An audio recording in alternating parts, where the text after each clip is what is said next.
Bonjour à tous, merci d'être parmi nous. Je vais commencer avec vous, Monsieur Baudet, un peu pour avoir la vision finalement de l'élu. Comment créer un environnement attractif à Paris-Saclay? Voilà, la question est claire et nette, voilà, et brutale. Ça va, voilà. Bonjour à tous, je me présente, donc je suis David Baudet, je suis le président de la communauté d'agglomération du plateau de Saclay. Peut-être pour rappeler ce qu'est la CAPS, la fameuse communauté, c'est 125 000 habitants, 11 communes, et évidemment un territoire très particulier, puisqu'il y a à la fois sur ce territoire, bonjour Sylvain, la nécessité de s'occuper du quotidien des habitants, c'est pour cela qu'on a été élus, évidemment, nous les élus locaux, mais aussi, et ça c'est la chance que nous avons, d'accompagner l'État, d'accompagner nos partenaires dont vous faites partie évidemment dans la création de ce campus cluster, de ce pôle que nous sommes en train de bâtir progressivement. Donc c'est une tâche importante, enthousiasmante, mais on n'a pas le droit de se planter. Voilà, c'est très angoissant, je pense, pour tous les acteurs, pour vous comme pour nous. Voilà. Alors le thème c'était l'attractivité. Moi je ne vais pas évidemment vous parler de l'attractivité économique, scientifique, universitaire, puisque ça... Nos partenaires, d'autres vont le faire beaucoup mieux que moi, même si c'est un peu frustrant, mais je vais vous parler du développement du territoire, c'est-à-dire ce que les élus locaux, avec les partenaires de l'État, ce que nous prévoyons pour que petit à petit, les choses qui vont se mettre en place ici soient réellement attractives, je dirais, en tant qu'écrin, parce que vous avez vos missions technologiques, économiques, professionnelles du point de vue universitaire ou autre, mais nous, il faut qu'on mette de la vie dans tout ça. Il faut que le territoire où les étudiants, les chercheurs, les salariés qui vont bientôt venir ici, puissent vivre sur un territoire agréable. Et on sait très bien que les 40 000 personnes, puisqu'on va passer de 20 000 aujourd'hui personnes qui travaillent, qui viennent étudier, chercher, travailler sur le plateau, on va passer à 60 000 à l'horizon 2025. Or, il suffit de regarder par la fenêtre et vous verrez qu'il y a quand même peu d'attractivité pour ce territoire aujourd'hui. Très peu. Les transports, c'est quand même très dur. Je ne vous parle pas du RER B, mais même ensuite pour monter sur le plateau, pour pouvoir se déplacer dans de bonnes conditions. Le logement, il n'y en a pas assez. Et surtout, un chercheur, un étudiant ou un salarié lambda, il n'est pas qu'une machine à travailler et étudier. Il est aussi un être humain qui a ses besoins culturels, ses besoins sportifs, enfin tout ce qui fait la vie d'un être humain. Et donc, les hommes et les femmes qui vont venir ici ont besoin aussi d'équipements culturels, ils ont besoin d'équipements sportifs, ils ont besoin de tout ce qui fait la vie d'une société humaine. Et de ce point de vue-là, il y avait donc un double enjeu. Alors, je vais vous les donner très rapidement. Le premier enjeu, c'est que nous voulions quelque chose qui soit non pas un campus fermé ou un objet fermé, voire même quelquefois élitiste, mais quelque chose qui fasse vie. C'est-à-dire qu'on ne crée pas des boîtes d'activités, mais qu'on va mailler le campus cluster, avec tous ces acteurs, dans une vraie vie de quartier, avec des logements sociaux, des logements familiaux, des acquisitions normales, de logements privés, des bars, des restaurants, des lieux culturels, des centres sportifs, des piscines, enfin voilà. C'était ça l'objectif. L'idée, c'était de ne surtout pas utiliser les 380 hectares de terres agricoles pour en faire simplement une grande zone d'activité, désertée à 18h massivement, et le week-end vide, parce que ça aurait été une catastrophe, et je pense... Patrick vous en parlera peut-être, parce qu'on a fait beaucoup de voyages ensemble à l'étranger, que ce n'est plus du tout le modèle qui existe dans le monde aujourd'hui. On est allé à Boston et New York, au contraire, tout le monde essaye aujourd'hui de donner cette mixité fonctionnelle. Pourquoi? Parce que ça attire les gens. Les gens veulent bien venir travailler. Les jeunes, par exemple, veulent bien venir travailler, mais à condition qu'ils aient un cadre de vie qui soit porteur, agréable, qui leur permette de trouver leur place. C'est pas simplement de venir travailler dans un labo, c'est aussi d'avoir tout le reste autour. Donc, il fallait d'abord poser ce schéma-là. Donc, ça a été le travail qu'on a fait les élus locaux et puis évidemment l'État et notamment l'établissement public Paris-Saclay. Ceci est atteint. C'est atteint et ça a pris la forme d'un contrat qui s'appelle le contrat de développement territorial. Il a été adopté dans sa première lecture. Il a été rédigé par les élus. On a beaucoup travaillé évidemment avec tous les partenaires, le département, la région, le PPS. On a aussi consulté pas mal d'entreprises, d'universités. On a fait ça avec la Fondation de coopération scientifique. Le contrat de développement territorial, maintenant, il va vivre sa vie démocratique et il sera soumis à enquête publique. Donc vous aurez évidemment à vous exprimer dessus à partir de la fin du premier semestre 2014. Ce contrat est assez pratique, il est très opérationnel parce qu'il est composé de fiches principalement. Il y a plus de 130 fiches qui résument ce que je viens de vous dire. Qu'est-ce qu'il faut faire pour que ceci soit attractif, que ce territoire-là, ces 380 hectares fonctionnent à horizon 2020-25. Voilà. Et que ce soit vraiment un endroit où on est content et heureux de venir étudier, travailler et où on puisse continuer à s'y impliquer. Ça, c'est la première chose. Après, il y a une deuxième bataille. Et celle-là, par contre, elle n'est pas gagnée du tout. C'est la bataille du temps. Et vous allez comprendre. C'est que maintenant qu'on sait ce qu'il faut faire, il faut trouver les moyens financiers. Donc il faut trouver les partenaires. Et puis il faut aussi maîtriser nos calendriers. Vous, l'IRT, vous allez vous développer. Vous avez déjà commencé un travail formidable. Moi, j'étais venu, j'avais été invité. Je remercie encore la direction de Systemix. J'ai beaucoup appris. Mais vous voyez bien qu'aujourd'hui, vos étudiants, là, quand on les a rencontrés, vos ingénieurs qui travaillent ensemble, ils me disaient je sors, je mange nulle part. Voilà, je n'ai rien, il n'y a pas de vie. Bon. Donc les transports, c'est insuffisant, etc. Donc il faut qu'on arrive à coordonner le développement universitaire avec les grandes écoles qui vont arriver, économique avec les entreprises que nous souhaitons faire venir, Patrick en parlera et d'autres sans doute, et puis évidemment tout ce qui est centres de recherche et de développement. Il faut qu'on arrive à développer ça en harmonie avec une offre de transport qui monte en puissance régulièrement et qui permettent aux nouveaux usagers de se déplacer dans de bonnes conditions, avec des logements, parce qu'il ne faut pas répéter l'erreur que connaît l'Île-de-France. En Île-de-France, pourquoi il y a saturation du RER B? Parce que les gens travaillent à un endroit et ils vivent à l'endroit opposé. Donc évidemment, il faut utiliser les transports en commun. C'est très long, c'est fatigant, c'est pas quelque chose de très agréable aujourd'hui. Et donc on doit rapprocher les lieux de domicile et les lieux de travail. Donc il faut qu'on ait une offre de logement pour toutes les bourses. Pour toutes les bourses, parce qu'ici, il y aura des livreurs de pizza, il y aura des chercheurs, des doctorants, il y aura des instituteurs, il y aura des personnels de crèche, il y aura tout ce qui fait la vie, je vous l'ai dit.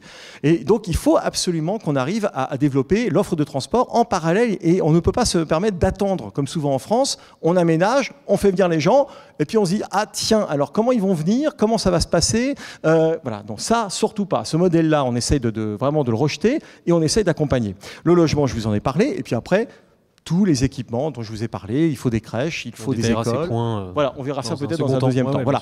Donc cette bataille du temps, je peux vous dire qu'elle est elle est essentielle pour nous, pour les élus locaux.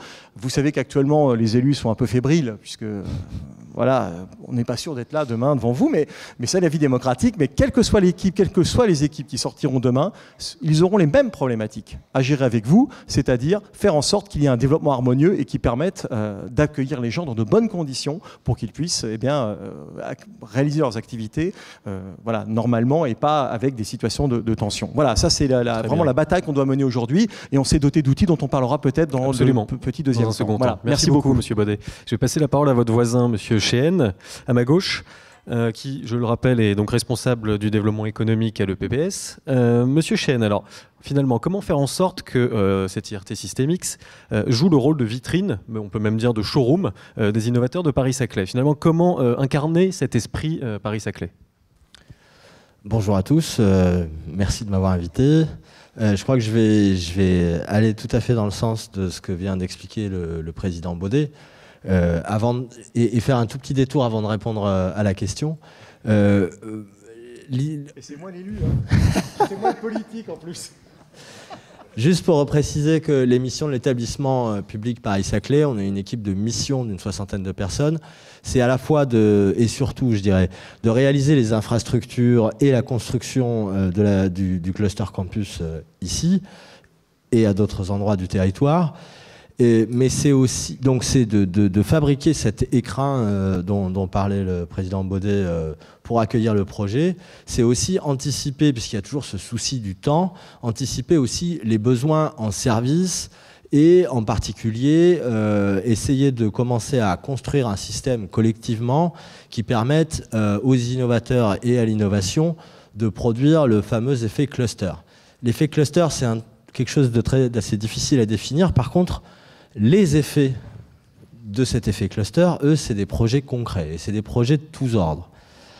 Alors, l'IRT Systemix commence à jouer un rôle particulièrement important dans ce système collectif, parce qu'ici, effectivement, il y a des objets nouveaux, qui sont des objets numériques pour beaucoup, qui sont en train d'être élaborés. Vous pouvez en voir un certain nombre ici aujourd'hui. Et ça, c'est un type d'innovation qui est absolument essentiel pour que Paris-Saclay soit à la pointe de la recherche, du développement et des futurs produits dans ces domaines-là. Mais au-delà de ça, ce qu'on a pu observer dans d'autres endroits dans le monde, notamment à travers ces voyages d'études et puis par les expériences des uns et des autres, c'est que l'innovation, c'est pas réservé uniquement au numérique ou uniquement à des objets de haute technologie. L'innovation, c'est plutôt une démarche qui commence à s'enclencher en général autour d'objets eux-mêmes très innovants. Donc l'université Paris-Saclay, dont Pierre et Patrick parleront tout à l'heure, évidemment, ça va être aussi au cœur du dispositif. Mais au-delà de ça, il s'agit sur l'ensemble du territoire, et Paris-Saclay aujourd'hui c'est 650 000 habitants, 3 fois Paris intramuros, 1% de la population française, mais déjà 15% de la recherche publique et de la recherche et développement privé. Donc il y a déjà un très grand potentiel. Dans le 2.0, si j'ose dire, qui nous est proposé comme défi, il s'agit de faire en sorte que ces forces qui sont pour l'instant un peu juxtaposées commencent à fonctionner entre elles. À faire système, tout à fait. Exactement. Et ça passe par des initiatives très structurées, comme Système X à nouveau, et des initiatives qui vont partir plutôt de la base et qui sont aujourd'hui en train de se structurer. Je voulais parler en 2 minutes, donc, qui me reste, des lieux innovants. Alors, qu'est-ce que c'est les lieux innovants? Eh ben, on a commencé en fait à rentrer dans cette démarche avec les établissements universitaires et avec d'autres partenaires, dont Optics Valley, par exemple. Mais c'est une démarche qui va s'étendre, les collectivités bien évidemment. Il s'agit d'identifier les lieux où on va pouvoir proposer aux innovateurs de faire des choses. Alors de fabriquer des choses, ça c'est plutôt la catégorie Fab Lab, iLab. Il y en a déjà un certain nombre sur le territoire et les écoles qui arrivent vont amener pour partie leur propre Fab Lab. En gros, aujourd'hui, il y a 6-7 Fab Labs dans Paris-Saclay. On pense qu'on en aura une dizaine d'ici quelques années. Il y a les incubateurs qui sont les lieux où on fabrique les nouvelles entreprises. Aujourd'hui, il y a une dizaine d'incubateurs dans le réseau. Et il y a d'autres lieux qui commencent à apparaître, des tiers-lieux, on appelle ça, dans pas mal d'endroits. Il y en a un certain nombre à Paris que vous connaissez sûrement, comme la cantine, le camping, maintenant c'est plutôt Numa. Voilà, on ouvre, quand je dis on, c'est collectif, même si c'est l'établissement qui a porté l'initiative. On va ouvrir un lieu sur le campus de la fac d'Orsay qui s'appelle le Proto 204, qui lui est beaucoup moins spécialisé et qui s'adresse aux innovateurs, que ce soit des entrepreneurs ou des gens qui souhaitent le devenir, des étudiants, des chercheurs, mais aussi simplement des gens qui habitent ici, qui ont envie de participer à l'aventure de l'innovation d'une manière ou d'une autre. Et on commence à structurer donc un programme sur ce lieu, mais ce lieu il va d'abord fonctionner en connexion avec les autres, comme le 503 par exemple que gère l'Institut d'Optique. Alors pourquoi ils ont tous des numéros? Parce que sur le campus de Paris Sud, aujourd'hui, tous les bâtiments ont un numéro. Donc ça sert à les repérer. L'idée, c'est que dans ces lieux, les gens vont pouvoir se rencontrer, les gens vont pouvoir aussi assister à des conférences, à des formations, à des ateliers, à des workshops, à des choses pratico-pratiques, et que c'est à partir de là qu'on va commencer à générer des projets à base locale. Et ça, en parallèle de la construction. Donc au moment où la construction sera finie, on aura 3, 4, 5 ans de fonctionnement et de croissance de ces réseaux d'innovateurs. Et au moment où les 20 à 30 000 étudiants nouveaux vont arriver, avec leurs enseignants, avec les chercheurs, avec les habitants, les réseaux seront déjà en place, ils pourront se plugger, comme on dit, sur une mécanique et une dynamique déjà en route. C'est en tout cas l'objectif. Et même si l'établissement a un peu initié cette partie Proto 204, c'est un effort totalement collectif. Nous, on est le développement économique à l'établissement, c'est 4 personnes, donc vous imaginez bien qu'on ne va pas faire tout ça à 4. On travaille évidemment et avec les collectivités, avec les établissements Parfait. Et les entreprises. Voilà. Merci bien. Je vais passer la parole à Monsieur Cuny. Monsieur Cuny, quand on a préparé cette table ronde, vous m'avez expliqué que finalement il manquait un lieu emblématique à Saclay pour marquer cette notion d'ancrage et de territoire. De manière très claire, est-ce que l'IRT peut y contribuer? Bonjour, merci effectivement de nous avoir invités. Effectivement, c'était l'échange qu'on avait eu et je crois que ça reprend exactement ce qui vient d'être dit. Patrick Chen vient d'expliquer qu'il manque plein de lieux finalement et que ces lieux ont vocation à illustrer ce que disait le président Baudet, cette création de réseaux et de travail en commun. juste petit rappel, les pôles de compétitivité ont été créés en 2005. C'est au départ des animateurs de réseau qui avaient deux caractéristiques: être situés géographiquement sur un territoire particulier et porter une thématique pour laquelle sur ce territoire, des acteurs industriels, académiques et autres étaient suffisamment nombreux présents pour avoir de la valeur et en se mettant ensemble, donner de la visibilité et aux acteurs eux-mêmes et au territoire, donc créer de l'attractivité. Systématique, le territoire, c'est l'Île-de-France. La thématique, c'est le numérique pour les grands systèmes. Alors je pense que Michel Cosnard m'a bien aidé pour expliquer ce que veulent dire ces trois mots, les uns à côté des autres. Et 5-7 ans après, c'est 700 membres, dont une centaine de grands groupes, 400-500 PME, une centaine de laboratoires répartis sur tout le territoire.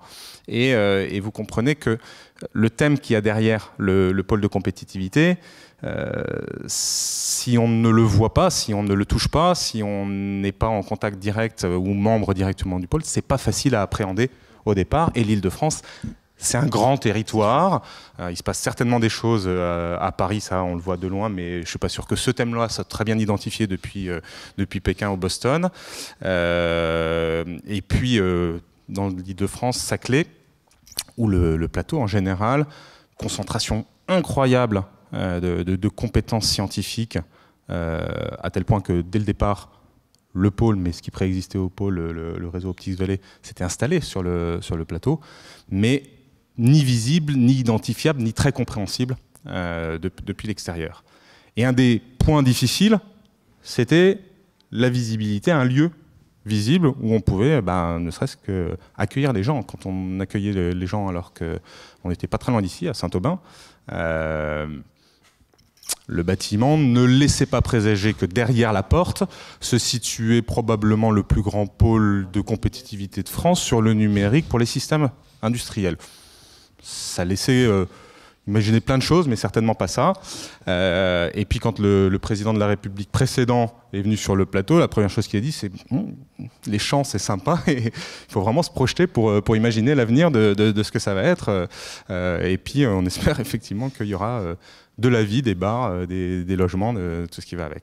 Donc oui, c'était absolument indispensable d'avoir un lieu, et c'est pour ça que dès le départ, dès que l'appel à projet, je dirais même avant, si on se rappelle, en 2005-2006, je regarde Sylvain parce qu'il était là, on s'est tout de suite associé aux travaux du CEA autour des nanotechnologies pour ce projet NanoInnov qui était porté avec Toulouse, Grenoble et Paris. Et c'est de là l'origine des bâtiments qui sont arrivés. Puis quand l'appel à projet IRT, donc un institut de recherche qui pouvait concentrer en un même lieu tous les chercheurs issus des différents partenaires, notamment du pôle, et puis dans lequel on espère qu'il y aura plein de démos, plein de choses à voir, un lieu d'expérimentation, un lieu de vie. C'est devenu un bâtiment, c'est devenu un espace où ont été hébergés les résultats de ce fameux projet SystemX. Tous les chercheurs sont situés au deuxième étage ici, et nous la conclusion, c'était immédiat et logique, c'est qu'on déménage dans ces locaux, donc c'est ce qu'on a fait quasiment tout de suite. On est installé là au premier étage, là-bas au fond. Et depuis qu'on est arrivé, je ne sais pas ce que et l'IRT et nous, je pense que la vie s'est mise en marche. 200 personnes aujourd'hui ou 300 personnes aujourd'hui dans cette salle, c'en est la démonstration. Moi, j'occupe un bureau qui est au coin là-bas, qui voit tout le parvis de ces trois bâtiments. Et tous les jours, je vois passer 50 personnes que je connais dans l'écosystème, alors qu'avant, je ne les voyais jamais. On ne se rencontrait pas, on n'arrivait pas à créer cet effet réseau. Okay. Donc voilà, c'était indispensable. On espère qu'avec l'affichage qui est apparu hier, où on voit NanoInnov, Systématique, CEA, Institut Télécom, on va encore réussir à rendre ça plus lumineux, plus visible. Et puis que petit à petit, depuis Paris, depuis le reste de la France, voire depuis l'Europe et pourquoi pas Boston et voire plus loin, on arrive à voir qu'ici, il se passe quelque chose sur les systèmes de systèmes. D'accord, très bien. On verra l'articulation entre le pôle et l'IRT dans un second temps. Mais sur le plateau de Paris-Saclay, il y a une nouvelle venue, si l'on peut dire, c'est la SAT, qui a mis un peu plus de temps que les autres à émerger, mais en tout cas, elle est là depuis le 10 octobre dernier. Je vais demander à M. Gohard de nous présenter les objectifs concrets de la SAT avant, dans un second temps, de voir encore une fois l'articulation possible avec l'IRT. Alors, la SAT, c'est un outil du programme des investissements d'avenir issu de l'appel à projet qui date de fin juillet 2010, donc on est en 2014, donc c'est une période de gestation digne des plus grands mammifères, même peut-être un peu au-delà. Et donc sa naissance est annoncée pour le mois de mai 2014 si tout se passe bien, donc je reste quand même très très très prudent. Et donc c'est donc une initiative du programme des investissements d'avenir qui a été dotée au total de 900 millions d'euros pour la création de 14 structures analogues en France sur le territoire national. Et l'objectif principal, c'est d'accompagner le transfert de technologies issues des laboratoires de recherche des établissements académiques donc ici du campus Paris-Saclay pour les transférer vers le monde socio-économique, alors soit en transfert direct, ce qu'on appelle le licensing, soit en création d'entreprises innovantes. Et pour la SAD Paris-Saclay, le régime, ça sera de 50% dédié au transfert de technologie vers des entreprises existantes et 50% vers la création d'entreprises innovantes. Alors l'objectif est relativement simple. Il est dédié à prendre des résultats issus de la recherche, de les emmener jusqu'à la preuve de concept, démonstration et prototypage. Alors cette partie-là sera faite de façon très précoce en relation partenariale avec des industriels. Et l'objectif, c'est on peut dire d'impliquer le plus tôt possible des partenaires industriels dans, on peut dire, ce processus de maturation pour évacuer cette, on peut dire, faiblesse historique du transfert de technologie en France. Vous savez qu'on est classé parmi les meilleurs pays en matière de production de résultats de recherche, mais on dégringole dans les classements dès lors qu'il s'agit du transfert de technologie. Parce que historiquement, on s'est construit une vision cartésienne. Je remercie Michel Cosnard d'avoir introduit ce sujet qui, en fait, a verrouillé culturellement cette vision holistique, on peut dire, qui touche évidemment le transfert de technologie et le développement économique.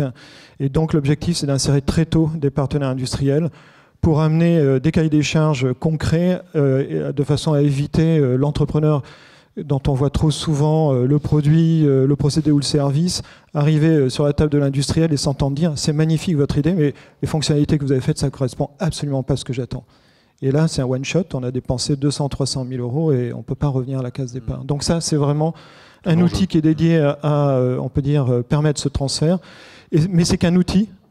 S'il ne travaille pas de façon, on peut dire, étroite, de façon en interconnexion avec d'autres outils tels que l'IRT, et on y reviendra tout à l'heure, ou les Fab Labs dont a parlé Patrick, bien sûr les laboratoires, mais aussi la partie formation.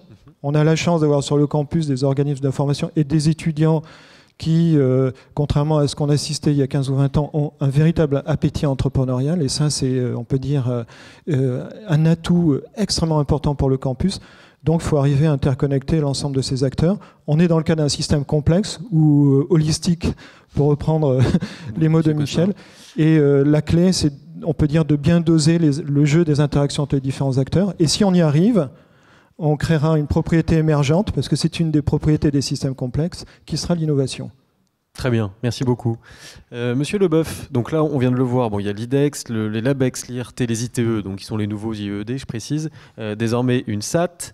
Donc finalement, en quoi l'attractivité de chaque composante du cluster peut-elle contribuer à l'attractivité globale de Paris-Saclay? Parce que ça fait quand même beaucoup, quoi. Donc bonjour tout le monde, mais en effet le paysage est compliqué ou complexe. Oui. Juste pour recadrer un peu, disons, le système d'innovation et recherche au niveau mondial, et ça a été dit, il est en train d'évoluer à grande vitesse. On voit depuis un certain nombre d'années émerger des pôles très forts qui arrivent à intégrer tous ces aspects-là. Il est clair que l'effort qu'on essaye ici de faire à Paris-Saclay va dans ce sens-là, et l'enjeu est énorme parce qu'il s'agit de rentrer dans les prochaines années dans le club restreint des dizaines de pôles au niveau mondial qui vont arriver à faire ça et dans lesquels il y aura en même temps une capacité à faire des ruptures au niveau de la recherche et tout ça accompagné d'une formation de haut niveau et d'une capacité à faire des transferts vers les entreprises et le développement économique. Alors, au centre de ce genre de dispositif se trouve toujours une université de haut niveau. Et c'est de ça, disons, qui est au cœur, et c'est la future université de Paris-Saclay qui va constituer ce cœur-là. Et Et en effet, si on recadre un peu, cette université est issue en grande partie où les outils qui sont en train de se mettre en place depuis un certain temps, ils vont continuer à se mettre en place, pour la dernière vague, sont largement issus du programme d'investissement d'avenir. Et ce programme-là comprend divers outils. On pourrait essayer de les classer, mais il y a un certain nombre de ces outils qui sont très proches du cœur ou de l'université, comme les LabEx ou les Equipex, qui cherchent vraiment à développer et à mettre au plus haut niveau le niveau de la recherche fondamentale, mais en même temps, déjà, pour ces objets-là, on leur demande de faire des efforts et commencer, disons, chacun à sa place, mais de réfléchir, développer l'innovation et aussi un couplage avec la formation.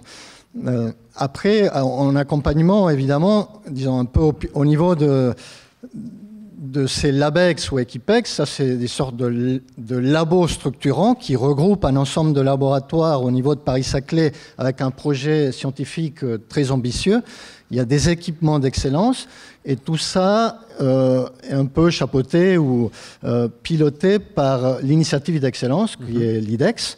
Je rappelle très rapidement qu'il y en a 8 en France en ce moment avec un budget au départ qui a été mis de l'ordre de 6,5 milliards d'euros et dont Saclay bénéficie un petit milliard pour Saclay, 950 millions d'euros.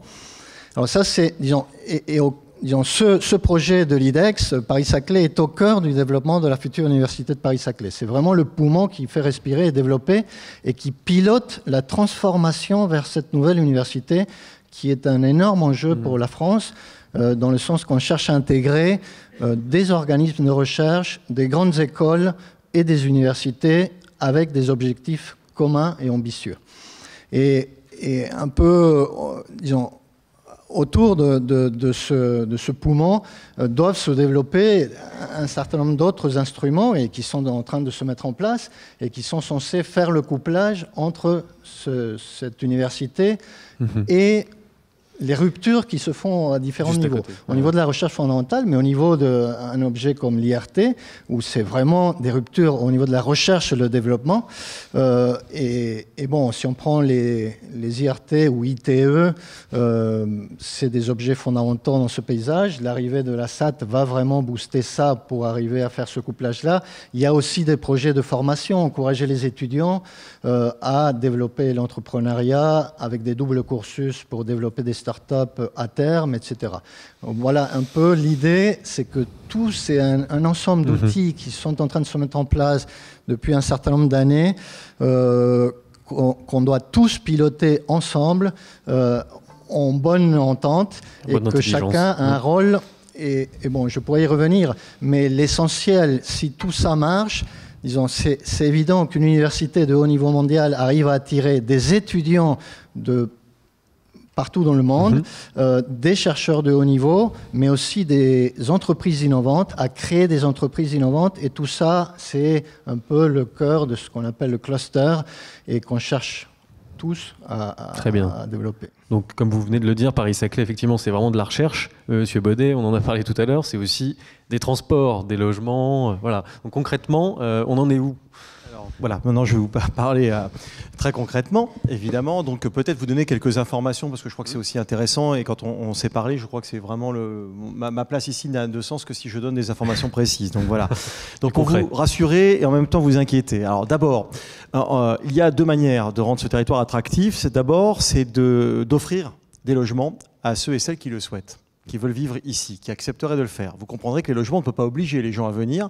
Donc, on ne peut pas s'appuyer totalement sur le développement de logements pour se dire on va régler l'attractivité du territoire que par la question des logements. La question des transports, évidemment, est essentielle pour ceux et celles qui continueraient à vivre en dehors du territoire. Sur le logement, il est prévu de construire 17 700 logements dans le cadre du contrat de développement territorial en vallée et sur le plateau. Et vous aurez des logements tout le long de la frange là, qui vont être construits et qui vont s'intégrer dans l'ensemble des quartiers. On a 3 pôles. On a le pôle de Polytechnique, qu'on va densifier à l'intérieur. On a le pôle de Corbeville, qui lui n'est pas encore stabilisé parce qu'on a encore un peu de retard, et le pôle du Moulon, du côté de Gif, où là aussi vous avez un quartier, et là on est déjà en phase opérationnelle puisque les appels à projets vont sortir, on est en train d'y travailler avec le PPS. 17 700 logements, la question de l'offre, de la diversité de l'offre était importante, il fallait la mixité sociale, donc il y aura à peu près entre 35 et 40% de logements sociaux. Attention, logements sociaux, c'est pas seulement des logements pour les gens qui sont très très très pauvres, c'est des gens qui commencent leur carrière dans le privé ou dans le public. Je rappelle que 60% de la population d'Île-de-France est éligible au logement social par son revenu. Donc quand on dit logements sociaux, c'est toute la gamme. Bon, donc il y aura entre 35 et 40% de logements sociaux. Sur les logements familiaux.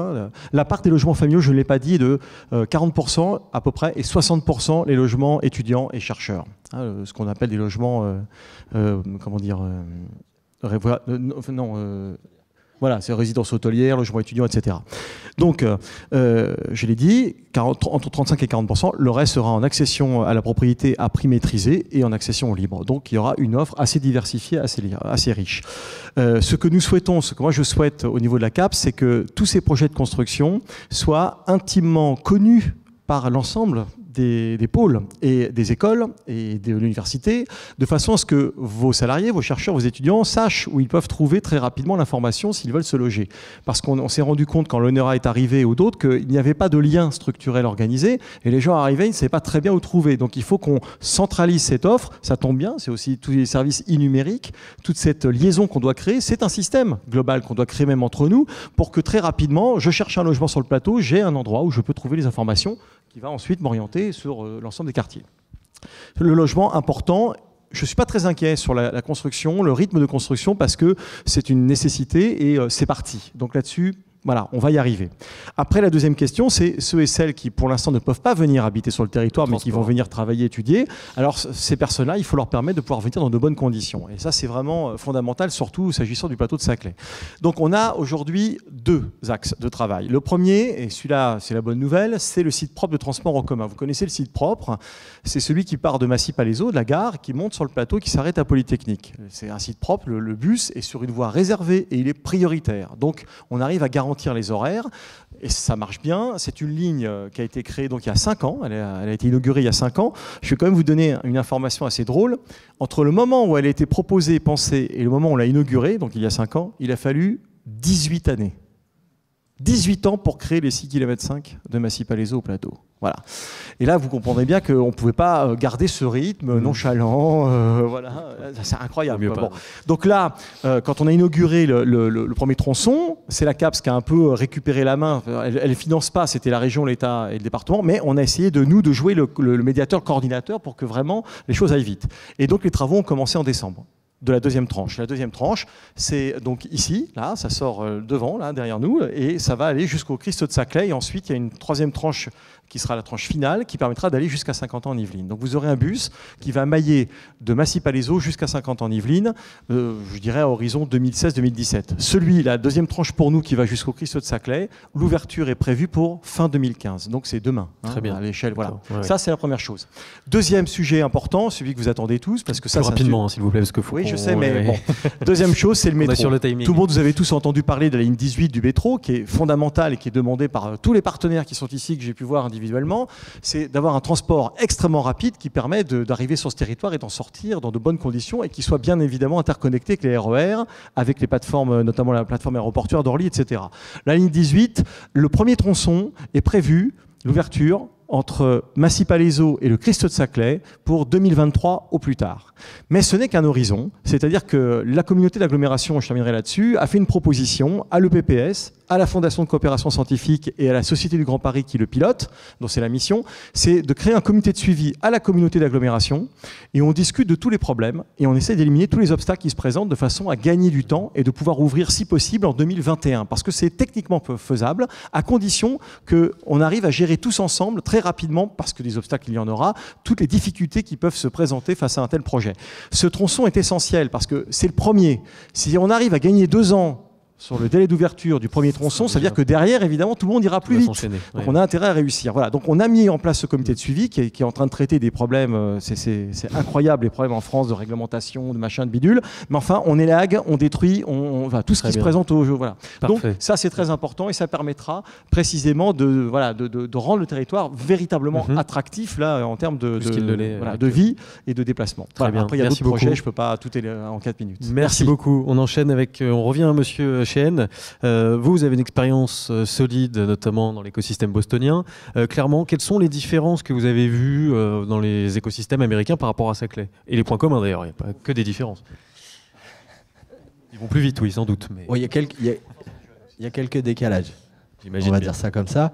Et en même temps, voilà, il y a Boston, dans les années 80, c'était le plus fort taux de criminalité aux États-Unis. Je crois que Paris-Saclay, ça n'a jamais été le cas non plus. Donc voilà. Je veux dire, chaque territoire a une histoire qui est liée à un... Chaque territoire a une histoire qui est liée à un système beaucoup plus large, national. Donc voilà, là, c'est plus à cette échelle-là qu'on peut parler de décalage, à mon sens, en tout cas culturellement et sur certains aspects. Par contre, je vous ai parlé tout à l'heure des lieux innovants, de la nécessité en fait de proposer aux innovateurs des endroits où s'adresser et que ces endroits soient nombreux parce qu'il faut qu'ils soient proches d'eux et qu'on propose vraiment toutes sortes de parcours du plus high-tech au plus low-tech, si j'ose dire. Et puis en dehors de la technologie aussi, il y a des modèles de services à inventer. C'est ça que j'ai vu à Boston. C'est ça que j'ai surtout dans ces systèmes comme ça que j'ai travaillé pendant assez longtemps. Et j'ai vu ces systèmes évoluer de manière très vertueuse en une dizaine d'années, de quelques groupes de pionniers, d'associations d'industriels où il y avait quelques dizaines de personnes, pour arriver à un système qui fonctionne vraiment maintenant au moins à l'échelle du Massachusetts, voire de la Nouvelle-Angleterre.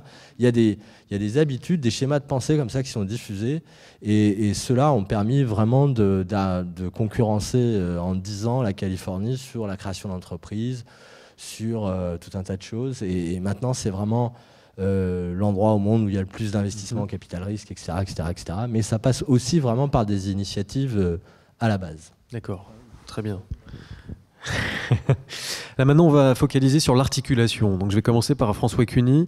Question très simple, comment va fonctionner le pôle avec l'IRT? Parce que je vois Jean-Luc Bella qui est juste là. On voit Systemix d'un côté, l'IRT Systemix et le pôle. Est-ce que c'est assez clair vu de l'étranger et même d'ailleurs vu de France? Je ne me prononcerai pas sur ce que voit l'étranger, mais en tout cas la question est posée et elle nous est posée régulièrement. Juste le rappel, Pôle, c'est une association qui a pour vocation à animer un réseau. L'IRT, c'est un institut de recherche. Ce sont des chercheurs qui travaillent sur des sujets de recherche. Alors je vais aller très vite parce qu'on a un peu de temps et du coup partir en sens inverse des missions du Pôle. Dans les missions du pôle de compétitivité, il y a la dernière mission que je vous ai évoquée tout à l'heure qui est l'attractivité, la visibilité, la communication. Celle-là, j'ai l'impression, et c'est ce que je disais tout à l'heure, qu'on la partage avec l'IRT. On a besoin d'être visible. Alors à ce niveau-là, je ne suis pas certain qu'on ait très envie de distinguer. On veut que les gens sachent qu'il se passe des choses sur les systèmes complexes sur le plateau, et tant mieux si nos noms sont assez proches, si on habite au même endroit, si... Parce qu'il y a un risque de confusion quand même. C'est que de l'attractivité vis-à-vis de l'extérieur, franchement, de savoir qu'il y a un pôle de compétitivité, un IRT, une SAT, une université, il se passe quelque chose scientifiquement à Saclay, c'est visible, c'est important, on y va et on va voir ce qui s'y passe. Premier niveau. Deuxième niveau, la mission d'accompagnement au développement des entreprises que s'est donné le pôle de compétitivité dans ses phases successives de développement. Là, notre ADN, c'est l'innovation. Et pour faire de l'innovation et pour accompagner les entreprises dans l'innovation, il faut chercher les endroits où il y a les meilleures concentrations de compétences. Et pour nous, l'IRT, c'est le partenaire privilégié pour ça. C'est amener nos partenaires, nos membres entreprises, pour qu'elles viennent s'investir aux côtés des autres meilleurs sur ce domaine, avec des compétences présentes sur l'IRT. Donc c'est bien deux choses différentes. Nous, on anime le réseau et dans l'IRT se concentrent les compétences. Troisième niveau, c'est l'innovation en tant que telle, puisque le pôle s'investit pour faire émerger des projets de R&D et connecter les gens. Et là, l'IRT, c'est un des acteurs, alors à connotation académique, donc public, qui est le plus en phase avec la feuille de route du pôle. C'est l'acteur qui sera très probablement le plus présent dans les projets du pôle, aux côtés de nos autres partenaires, naturellement. Et donc, je comprends que ce n'est pas tout à fait facile à lire pour de l'extérieur, ceux qui sont à l'intérieur. Oui. Mais très honnêtement, ce que l'on fait au niveau de systématique, c'est d'accompagner, et on est en train de travailler avec Éric Perrin-Pelletier sur même le processus pour accompagner les porteurs de projets pour qu'ils s'intéressent au fonctionnement de l'IRT et voir comment les débouchés des projets puissent se faire dans l'IRT naturellement quand ça a un sens. Très bien. Voilà. J'ai un peu la même question pour Pierre Goard, mais avec la SAT finalement. Quels seront les ponts entre la SAT et l'IRT? Est-ce que la SAT va valoriser à terme les projets collaboratifs de l'IRT? Alors, c'est prévu. Effectivement, nous travaillons avec Éric sur ce sujet et donc je rentre un peu plus dans le détail. J'ai dit tout à l'heure que la SAT, c'était qu'un élément de l'écosystème d'innovation, sans interaction étroite avec différents acteurs, et ils sont nombreux. Cet écosystème d'innovation, de toute façon, sera moins performant que ce qu'on attend. Alors, je ne l'ai pas dit tout à l'heure, notre objectif, c'est quand même d'obtenir dans les 10 ans qui viennent un écosystème qui compte parmi les 10 premiers écosystèmes d'innovation mondiaux. Quand on regarde les chiffres, j'ai des données de 2010, on est déjà, on peut dire, dans les 15 premiers. Bon, alors après, il faut mettre tout ça en musique, créer ce jeu d'interaction dans le cadre de ce système complexe. Et c'est ça qui demande du travail actuellement, et c'est sur ça que nous travaillons. Alors, avec l'IRT Systemix, vous savez que l'IRT dispose de ressources propres, qu'il va financer donc des programmes de recherche sur ces ressources propres en partenariat avec des industriels. Et dès lors que ces résultats issus de ces programmes intéresseront les industriels, ils pourront exploiter dans les domaines qui les concernent, mais en dehors de ces domaines, il y a évidemment des perspectives de valorisation, donc de transfert. Mais pour pouvoir les réaliser, il faut passer par l'étape en général du démonstrateur. Sans ça, vous avez du mal à intéresser un partenaire industriel. Et ça, c'est vraiment... ça sera vraiment la mission de la SATT. Donc il y a vraiment une relation naturelle qui est, on peut dire, évidente entre la SATT et l'IRT. Et alors, je pourrais aussi parler du pôle de compétitivité, mais c'est pas l'objectif c'est pas l'objet de votre question, donc on se reverra plus tard sur ce sujet. Non, je vais donner le mot. Nous avons déjà commencé à travailler ensemble. Oui, d'accord. Même avant la création de la SAT finalement. Oui, bien sûr, on a déjà commencé à travailler ensemble avec la SAT. On travaille aussi aujourd'hui avec les deux ITE. Alors, ITE, ça veut dire Institut pour la transition énergétique, anciennement baptisé IED. C'est mieux. Quelqu'un sait ce que ça veut dire? Non. Alors, ça veut dire Institut d'excellence sur les énergies décarbonées. Voilà, il y a beaucoup d'acronymes dans tous ces programmes. Très bien, merci Monsieur Goard. Je vais donner le mot de la fin à Monsieur Leboeuf, terminer cette table ronde. Bon, après tout ce qu'on vient d'entendre, pouvez-vous nous expliquer comment ce projet de Paris-Saclay s'accompagne également d'un projet d'émergence de ville scientifique? Parce que finalement, à terme, c'est ça le but. Bon, je pense que ça a été dit assez largement par le président Baudet et par Patrick Chen. Je peux souligner que cet aspect-là, en effet, est essentiel dans le cluster et pour la vie et la respiration de l'université et tout son écosystème. La future université va se structurer par pôles, et ces pôles-là vont intégrer naturellement toutes les composantes et celles de l'innovation. L'exemple de tout ce qui concerne la partie informatique ou digitale est emblématique. L'effort en présence sont gigantesque, énorme. On peut citer le Labex Digicosme, les bâtiments Digiteo, l'IRT Systemix, le pôle de compétitivité systématique. Et ça va faire une force de frappe gigantesque. Dans les autres domaines, c'est un peu, disons, il y aura un centre de nano juste ici à côté. Il y aura des différents pôles. Il y aura un pôle biologie, pharmacie, chimie qui va se déplacer. Il y aura différents pôles et il y aura toute une structuration.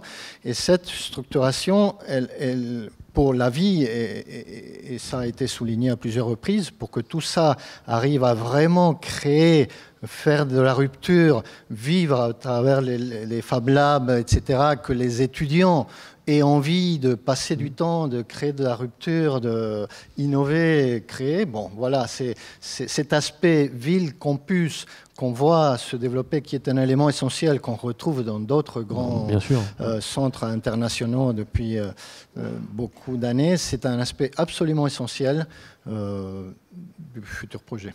Très bien. Écoutez, merci beaucoup à tous. Il ne me reste plus qu'à vous remercier, tous les 5.